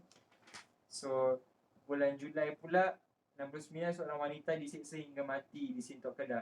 Komunis pasang periuk api dekat Kedah, meletupkan jalan raya, meletupkan jambatan. Yelah, dia musnahkan semua perhubungan lah. Dia punya pengangkutan. So bila kacau, so kita tak boleh berhubung, kita tak boleh dapatkan sumber. Akhirnya kita terpaksa ikut dia. Tapi adakah kita menyerah kat dia? Tidak. So Bila dia buat macam tu, dia fikir orang takut. Dia fikir orang trigger. Kan? Dia fikir, oh boleh ni. Trigger lagi. Tapi orang tak trigger. Akhirnya dia pun melampau. Akhirnya dia kata, okey lah. Kalau engkau nak melawan sangat, aku akan menghancurkan simbol kepahlawanan korang. Korang berani sangat kan? So pada 26 Ogos 75, Parti Komunis Malaya pergi ke KL dan mengebom Tugu Negara. Simbolik pahlawan kita, dia pergi bom. Yang korang nampak sekarang ni, yang Tugu Negara dekat KL tu, itu bukan Tugu Negara yang dari dulu. Tak. Tugu Negara yang tu dibina semula selepas komunis bom. So orang marah. Tengah bandar boleh buat suka hati. So Akta Keselamatan Dalam Negeri suruh dikuatkuasakan. Rakyat tuntut. Selalunya Akta Keselamatan Dalam Negeri ni, Internal Security Act ni, ISA, untuk tahan orang yang menentang kerajaan. Selalunya lah kan. So tapi orang tak suka akta ni. Tapi rakyat kali ni sendiri yang suruh kerajaan guna. Polis guna. Orang dapat bom tu dari mana? Aduh. Perjuangan komunis bukan hanya di Malaysia. Okay? Adalah orang sponsor dari luar, dari dalam. Dan dari dalam pula, bukan semua orang suka kerajaan kan? Kan? Ada nak tengok kerajaan tumbang? Gitulah. Tak naklah cakap ke? So pihak berkuasa memperkuatkan perisikan, hantar spy, tengok komunis macam mana buat hal tak. Tugu Negara ni sebenarnya, dia buat untuk menghargai perjuangan pahlawan kita. Menghargai perjuangan pahlawan yang mati masa World War I, World War II, masa darurat 48-60 tu. Lepas tu, bila dia menyerang simbolik tu, marahlah rakyat. Masalah, dia buat hal mencemarkan kedaulatan dan simbol kepahlawanan kita. Langkah penyelesaian dia apa? Langkah dia banyak benda. Contohnya buat strategic counter insurgency. Apa tu? Strategic counter insurgency. Insurgency itu pencerobohan. Counter, lawan semula. Strategic dengan cara yang strategik dan tersusun. Kalau korang tak faham bahasa Inggeris, translate lah bahasa Melayu. Cara untuk, dekat Sarawak, macam mana kita kalahkan komunis? Kerajaan memenangi hati rakyat. Betul? Itu strategi kita. Komunis tanah Melayu, macam mana kita menyerang dan mengalahkan mereka? Memenangi hati rakyat. Itu saja. Dah ada cara yang berjaya, gunalah. So adanya collaboration, polis, rakyat, ahli politik, agensi kerajaan, semua kerjasama together, buatlah satu lagi perjanjian kerjasama sempadan. Yes. So bila ada kerjasama sempadan, sebab apa? Komunis punya base ni banyak dekat hutan, banyak dekat sempadan negara kan, kat Kalimantan, kat Thailand. So susah nak tangkap. So bila ada kawalan sempadan, kita pula collab dengan negara jiran. Contoh kita collab dengan Thailand, kita collab dengan Indon. Okay, kita plan ni, okay, kita tangkap komunis. So dah tak boleh lari. So perjanjian kerjasama sempadan memainkan komunis ditandatangani di Thailand, antara Malaysia dan juga Thailand. So dekat sempadan Perlis semua tu, kita ready nak tangkap komunis. Buat pagar sempadan, buat operasi bersama. Askar Thailand, askar Malaysia, go together serang. So akhirnya, apa yang terjadi, bila mereka dah tersepit, mereka dah tak ada tempat nak lari. Yes. Bila kita dah menang hati rakyat, kita dah guna strategi yang terbaik, itu sebab dia. Dia ada strategi terbaik, maka wujudlah perjanjian Hat Yai. Semuanya berakhir di Hat Yai. Okay. Perjanjian Hat Yai 1989, 2 Disember. Buat timeline guys. 89, Thailand, PKM dan kerajaan Malaysia, kerajaan Thailand buat perjanjian. Okeylah, apa PKM kata, okeylah kami setuju bubarkan unit bersenjata. Unit senjata, maksudnya askar-askar yang ada weapon, bubar. Lepas tu semua senjata, letupan semua kita musnahkan. Letupan senjata kita musnahkan. Okay. Lepas tu ditandatangani, dilakukan pengorbanan lah anggota keselamatan.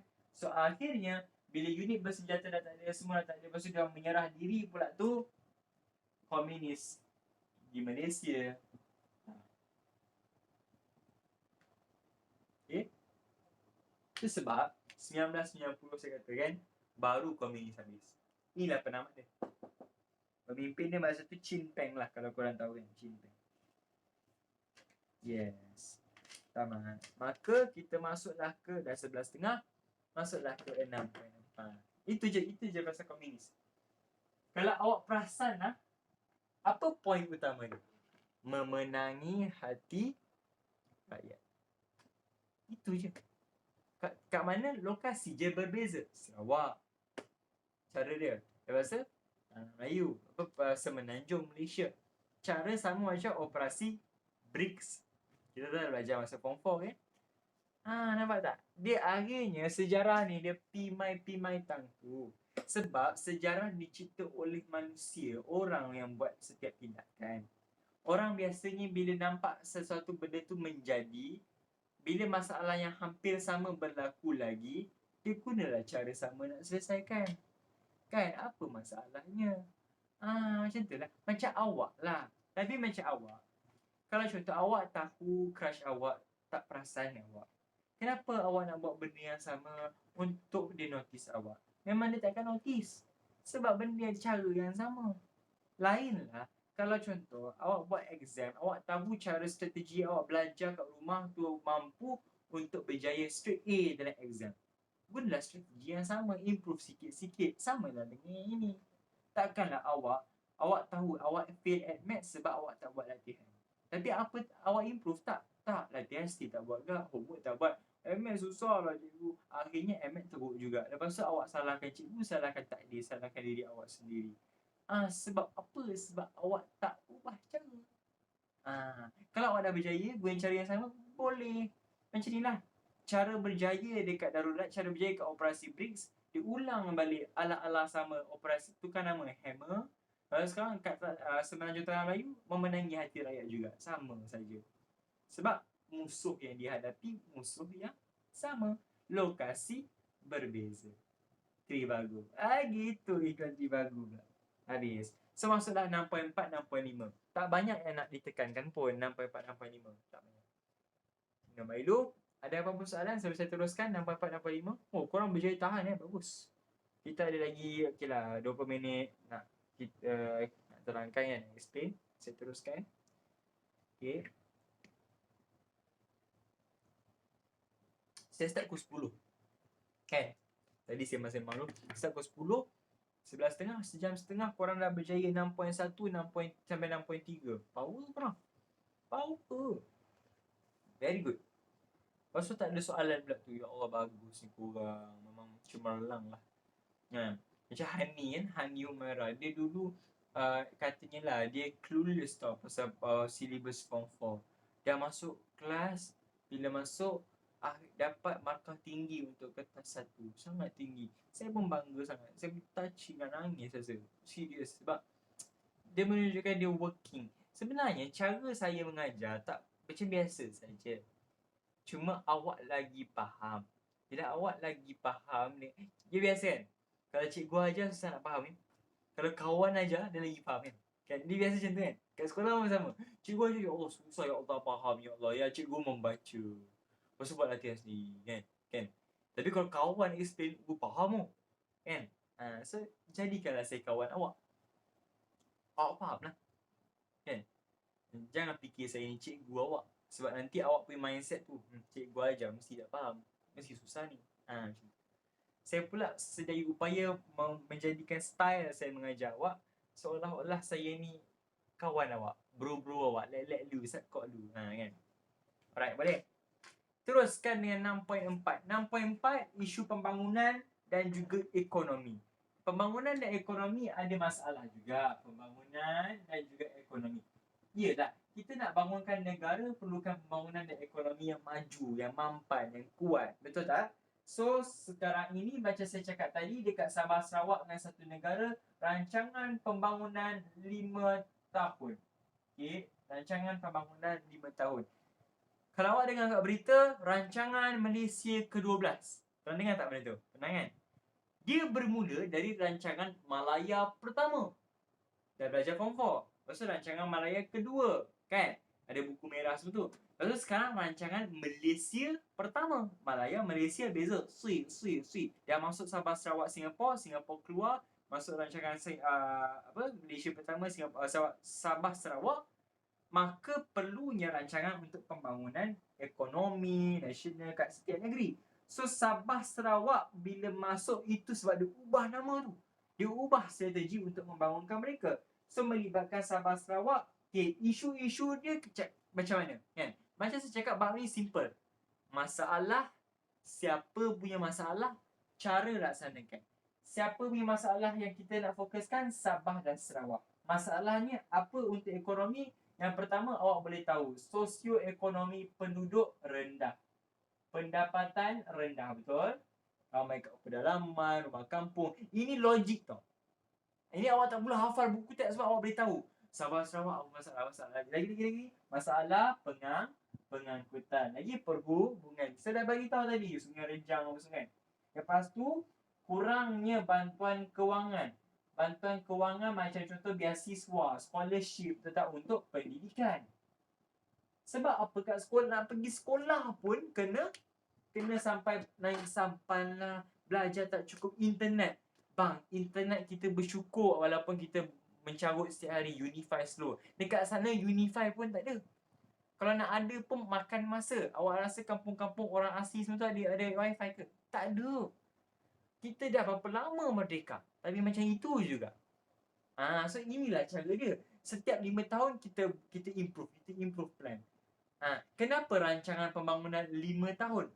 Bukannya 10 tahun, bukannya 5 bulan, bukannya setahun, 2 tahun. Kenapa 5 tahun? Kerana 5 tahun paling sesuai untuk melihat prestasi pembangunan negara. Setahun 2 tahun awal sangat, tak banyak plan boleh dibuat. Nak bina something bukannya boleh ambil masa sekejap, betul tak? Nak buat kos, nak pergi bawa ke parlimen lagi, kan? Lepas tu pula pilihan raya 5 tahun sekali.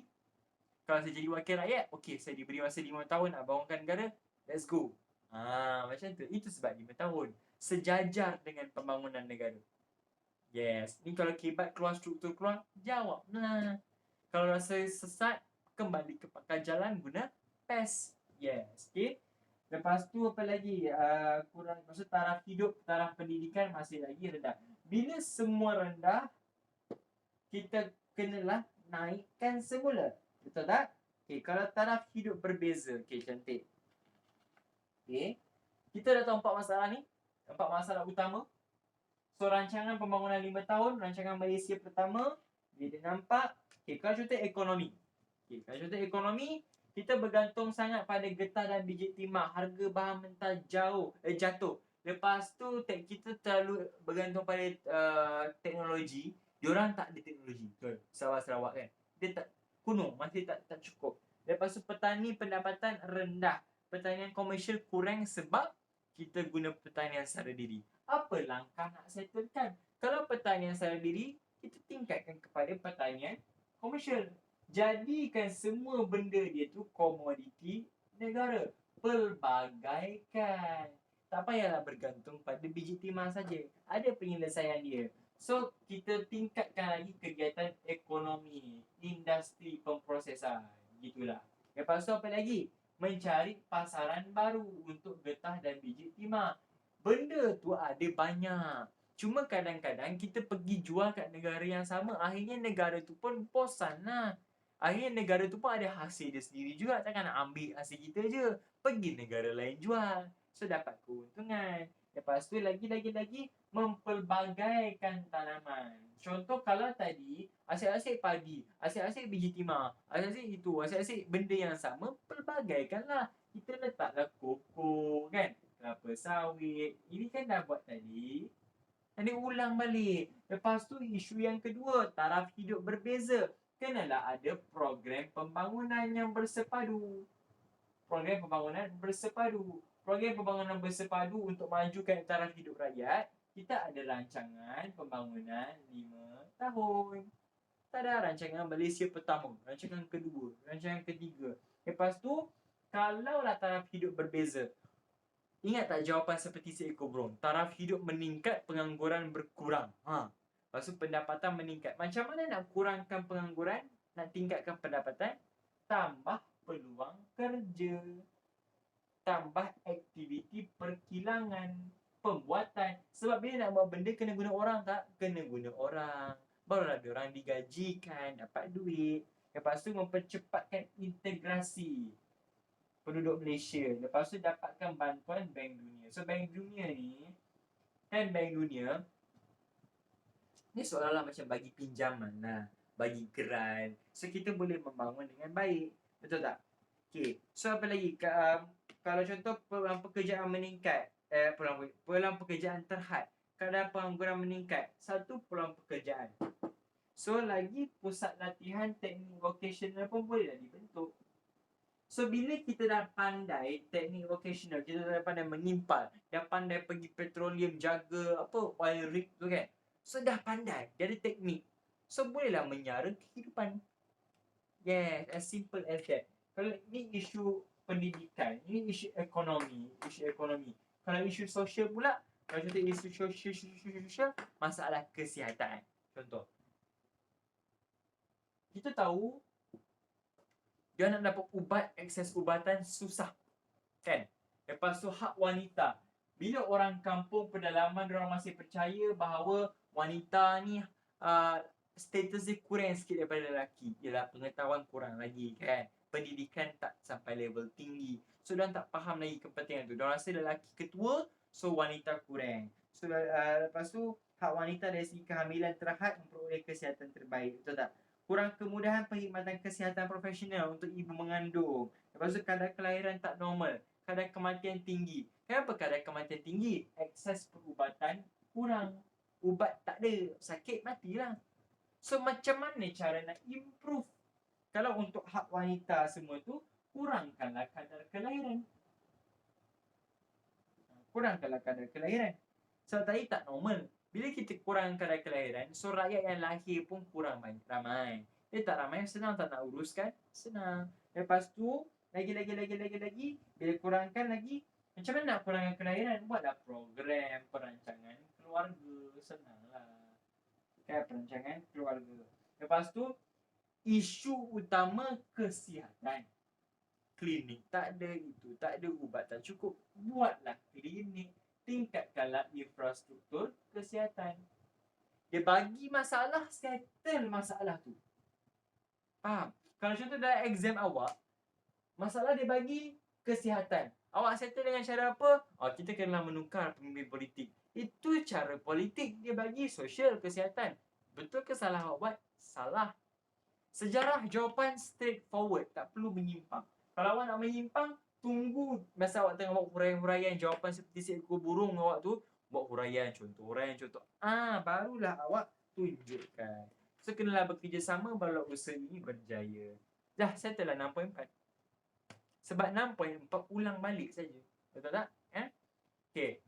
Sampailah ke 6.5. Okay, tajuk terakhir untuk bab 6, 6.5, tragedi hubungan antara kaum. Sosial. Okay. Tragedi maksudnya benda yang sangat sedih, benda yang sangat susah. Okay. Rasanya korang tahu kot apa yang terjadi pada 13 Mei 1969. Kan? Korang tahu kan? Okay, apa yang terjadi ialah susahlah nak cakap. Dia sebenarnya isu ni dia pun macam orang pun takut nak ungkit. Sebab dia isu yang tersangat sensitif. Jadi korang kena berhati-hati lah cakap pasal ni. Sebab dia sensitivity kaum. Sambil-sambil saya menceritakan, korang boleh tengoklah gambar-gambar dia. Okay, saya share. Okay, saya share. Okay, kalau korang boleh nampak 13 Mei 1969, saya tunjukkan gambar-gambar dia. Boleh nampak Boleh nampak Okay. Saya tunjuk gambar-gambar peristiwa 13 Mei 1969, detik hitam sejarah negara. Dia susah lah, susah. Sebab ramai nyawa terkorban, cedera, isu sensitif. Saya tengok. Ni Mak, ni. Jaga rumah, sebab kematian kena tetak. Tetak tu apa? Tetak tu orang ambil parang ke, pedang, pisau, tak kepala korang ke badan korang, lepas tu bunuh. Tak. Kalau korang nampak ada bendera DAP kan. Okay, boleh search lagi lah pasal 13 Mei.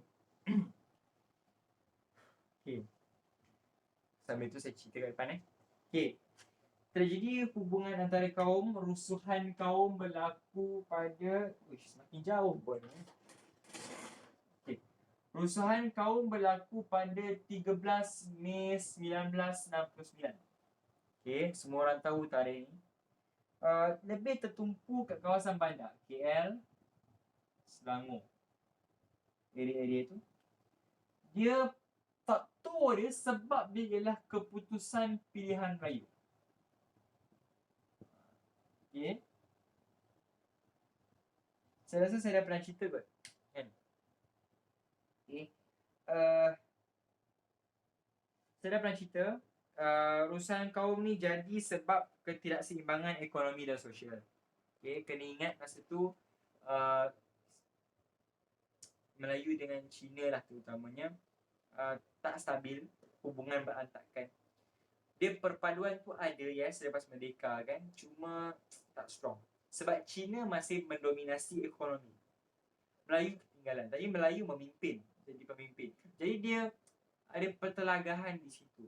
Jadi apa yang berlaku ialah masa kempen pilihan raya, ada parti-parti yang cuba mengeksploitasi guna sensitiviti kaum, mengata orang Melayu.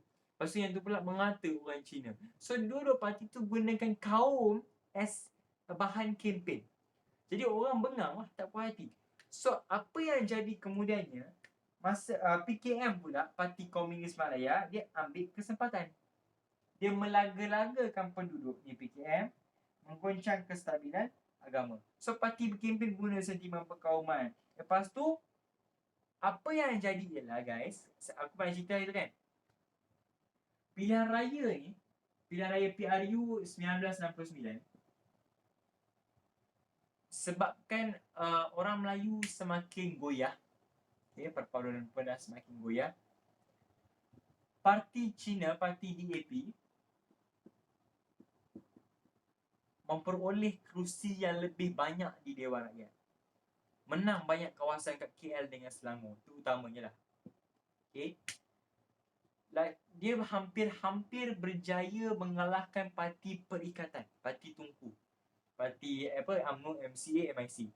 Hampir berjaya, tapi tak dapatlah. Perikatan masih memerintah. Tapi diorang celebrate kemenangan diorang tu, seolah-olah macam diorang menang everything. Yes, seolah-olah dia menang everything. So diorang celebrate, pergi kat jalanan. Kalau kau tengok gambar tu, diorang pergi kat jalanan dan berarak. Lepas tu keadaan menjadi kelam kabut dan melampau bila kat KL, Kampung Baru, Gombak, Setapak, semua mereka mula memecah-mecahkan kedai, berarak, menjerit, bawa obor apa semua, masuk panggung wayang, ada senjata kan, tikam apa semua. So bila dah bergaduh macam tu dengan orang Melayu ni pantang dicabar. So orang Melayu lawan balik, melancarkan balik serangan kepada mereka.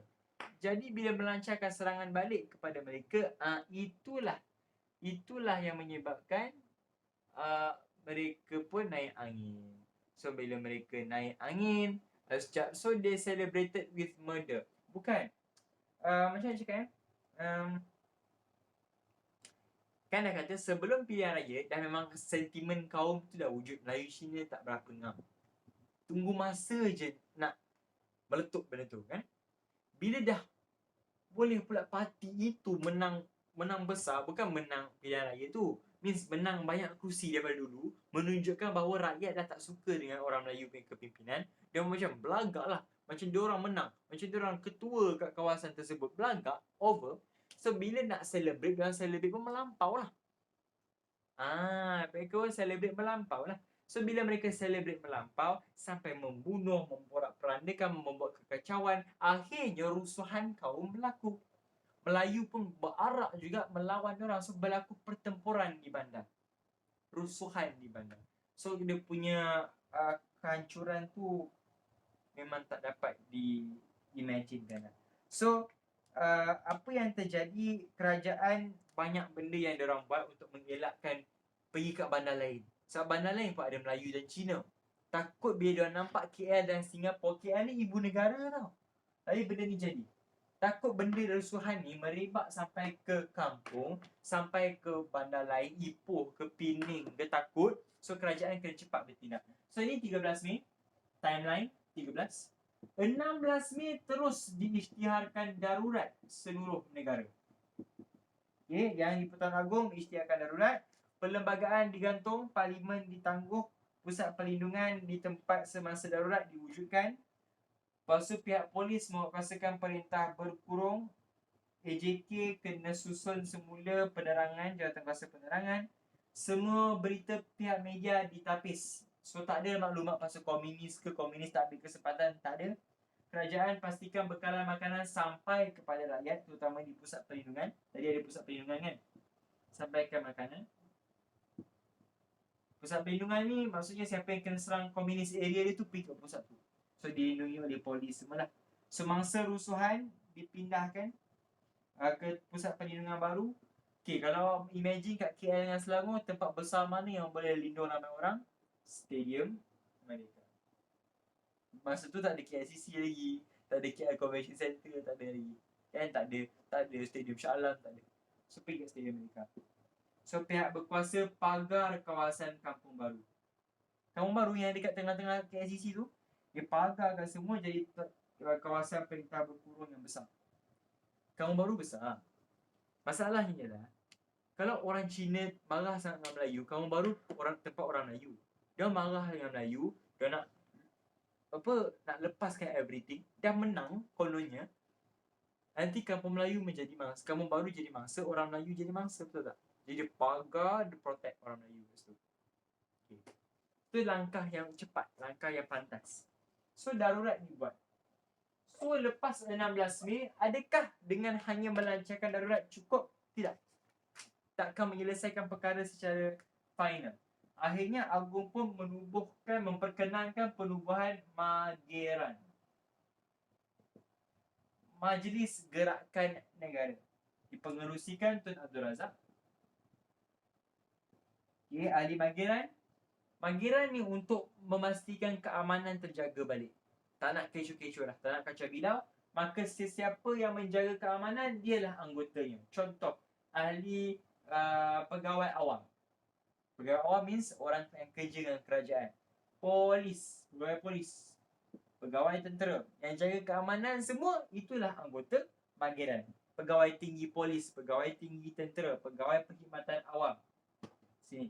So daripada 16 Mei ni start darurat sampai 23 Februari 71, yang memerintah negara bukan parlimen, bukan Perdana Menteri, bukan Perdana Menteri, bukan kerajaan, bukan ahli politik, tetapi Mageran.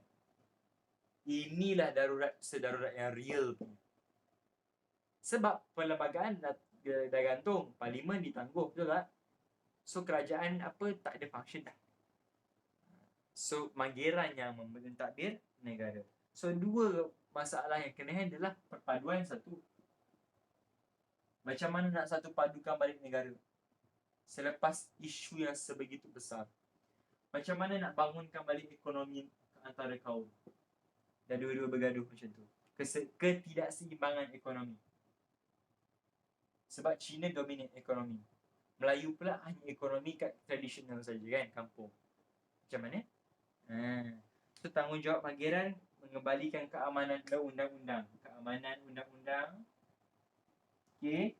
Lepas tu menentukan pentadbiran yang licin, mengembalikan keharmonian, menggantung semua penerbitan semua akhbar, menguatkuasakan Akta Hasutan 1948, dikawal perkembangan pergerakan radikal, mengekang pelampau kaum, agama. Siapa yang menggunakan kaum nak memecah belahkan rakyat, mereka akan ditahan di bawah Akhta Hasutan.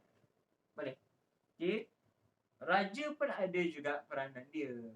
Takkan Raja Melayu kan, takkan duduk diam je kan. Takkan duduk kat istana je kan. Ada. Dia ada juga buat hal dia. So Raja-Raja Melayu, Sultan Idris Iskandar Shah 2, Sultan Perak, menasihati rakyat menjaga keamanan. Perak lah yang banyak function. Dia buat jawatan kuasa muhibah, tulis surat, merayu rakyat bertenang, tak nak gaduh-gaduh. Raja lain, negeri lain pula minta syarat rakyat bertenang, menghormati undang-undang. Secara umumnya, raja sebagai penasihat saja. And tolonglah bertenang, janganlah gaduh, macam tu lah. Dia macam orang tengah. Okay? Magiran yang paling power. Okay? Kalau kat soalan exam tanya apa dia buat, menguasaikan undang-undangnya, saya cerita lah. Pentadbirannya licin dan harmoni. Lepas tu mengembalikan keharmonian. Pentadbiran licin. Gantung penerbitan semua akhbar. Lepas tu Akhta Hasutan. Lepas tu Jabatan Penerangan tapis berita. Kalau ada berita pasal komunis je, jangan siarkan kat radio. Jangan siarkan kat TV. Dulu dah ada TV dah. Tapi TV black and white lah. Bukan TV colour lagi kan. So dengan itu habislah bab 6. Yes. Okay. Saya habiskan